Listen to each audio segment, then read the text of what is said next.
நீங்கள் பார்த்துக்கிட்டு இருக்க இந்த பதிவு நம்ம டெல்லியில் எங்கே ஸ்டே பண்ணியிருந்தோம் அப்படிங்கிறதுக்காக சின்ன இன்ஃபர்மேஷன் வீடியோ இது.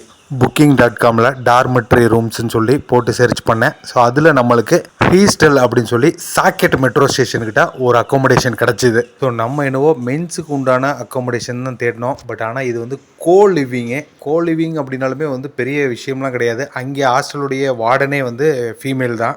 டெல்லியில் அவங்க ஜெண்டர் பாரபட்சம்லாம் பார்க்குறதே கிடையாது. ஸோ இங்கே டார்மெட்ரியில் ஒரு பெட் ஸ்பேஸ்க்கு நம்மளுக்கு வந்து 550 தான் வந்து சார்ஜ் பண்ணியிருந்தாங்க. இந்த டாரிஃப் வந்து வித் டாக்ஸஸோட. இந்த ரூமில் நான் தற்செயலாக சந்தித்த விஷயம் என்ன அப்படின்னாக்கா, ஒருமித்த கருத்துள்ள எல்லாருமே ஒரே மாதிரி ஒன்று கூடுவாங்கள்ல, அதே மாதிரி தான் மற்ற ஸ்டேட்டில் உள்ள யூடியூபர்ஸுமே இந்த ரூம்ஸோடைய ரிவ்யூஸை பார்த்து நிறைய பேர் வந்து தங்கிட்டு போய்கிட்டு இருந்தாங்க. இந்த நின்று விளாகிங் எடுத்துக்கிட்டு இருக்காங்களே, இவங்களும் ஒரு இனிஷியல் யூடியூபர் போல். ஸோ அவர் தங்கின இடத்தையெல்லாம் காட்டிட்டு அவர் நெக்ஸ்ட்டு வந்து எங்கேயோ புறப்பட்டு போயிட்டு இருக்காரு.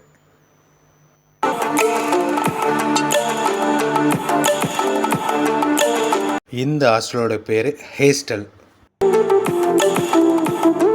இந்த டார்மெட்ரியை ரொம்ப யூத்ஃபுல்லாக டிசைன் பண்ணியிருந்தாங்க.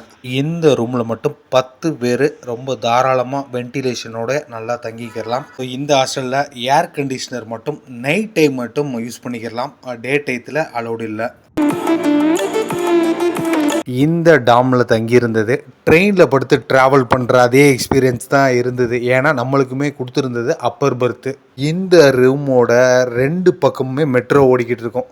இந்த ரூமில் இன்னொரு ஸ்பெஷல் என்ன அப்படின்னாக்கா, உங்களுக்கு ரோடு அக்சஸ் பக்கத்தில், மெட்ரோ அக்சஸ் பக்கத்தில் நீங்கள் ஒர்க் வைஸாக வந்தாலும் இல்லை ட்ராவல் வைஸாக வந்தாலுமே உங்களுக்கு இந்த ஏரியா வந்து ரொம்பவே வந்து உங்களுக்கு பெனிஃபிட்டாக இருக்கும். அண்ட் ரெஸ்ட் ரூம்ஸு ரொம்ப க்ளீன் அண்ட் நீட்டாக மெயின்டைன் பண்ணியிருந்தாங்க. ஸோ இந்த ஹாஸ்டலில் டைன் பண்ணுறதுக்கு ஒரு செப்பரேட் ஏரியா இருக்குது. ஸோ இந்த ஏரியாவில் இவங்க பார் அட்டாச்சாகவும் வச்சுருக்காங்க. ஏன்னா அங்கே இருக்கிறவங்க எல்லாருமே வந்து சோஷியல் ட்ரிங்கர்ஸ் அப்படின்னு சொல்லி சொல்கிறாங்க. ரொம்ப யூஸ்வலாக குடிக்கிறாங்க. அண்ட் மோஸ்ட்லி நம்ம எங்கே ஸ்டே எடுத்தாலுமே வந்து அந்த இடத்துல வந்து பால்கனி இருக்கணும் அப்படிங்கிறது வந்து நம்ம ரொம்ப ஆசைப்படுவோம். ஏன் அப்படின்னாக்கா, மோஸ்ட் ஆஃப் த டைம் வந்து ரூமில் இருக்கும் பொழுது பால்கனியில் தான் வந்து இருப்பேன். ஸோ அதான் வந்து ரொம்ப இதாக இருக்கும், வென்டிலேஷனாக நல்லா இருக்கும். ஸோ இந்த இடத்துல வந்து தற்செயலாகவே வந்து அந்த பால்கனியுமே இருந்தது, நல்லா இருந்தது. ஸோ இப்போ நீங்கள் பார்த்துக்கிட்டு இருக்கிறது வந்து ஒரு வாட்டர் டேங்க் போல் இருக்கு. நான் அதை எதர்ச்சியாக பார்க்கும்போது திடீர்னு இதை எங்கேயோ பார்த்த மாதிரி இருந்துச்சு அப்படின்னு ஒரு ஃபீல் ஆச்சு. என்னென்னு பார்த்தா, ஓப்பன்ஹைமரில் டவர் சீனில் பார்த்துருப்பீங்க, அந்த நியூக்ளியர் டெஸ்ட்டுக்கு யூஸ் பண்ணியிருந்திருப்பாங்க.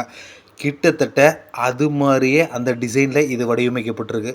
இங்கே டெல்லியில் கிளைமேட் எப்படி இருக்கும் அப்படின்னாக்கா, சம்மரில் சரியான வெயில், காலையில் வெள்ளனே லைட்டிங்ஸ் வந்துடும். அதே மாதிரி 8 மணி ஆகும் இருட்டுறதுக்கு. வின்டரில் ரொம்ப லேட்டாக விடியும், அதே மாதிரி சீக்கிரமே இருட்டிடும். ஸோ வியூவர்ஸ், இந்த ரூமுடைய லிங்க்கை நான் கீழே பேஸ்ட் பண்ணுறேன். நீங்கள் சப்போஸ் டெல்லி போகிற வாய்ப்பு கிடச்சா யூஸ் பண்ணிக்கோங்க.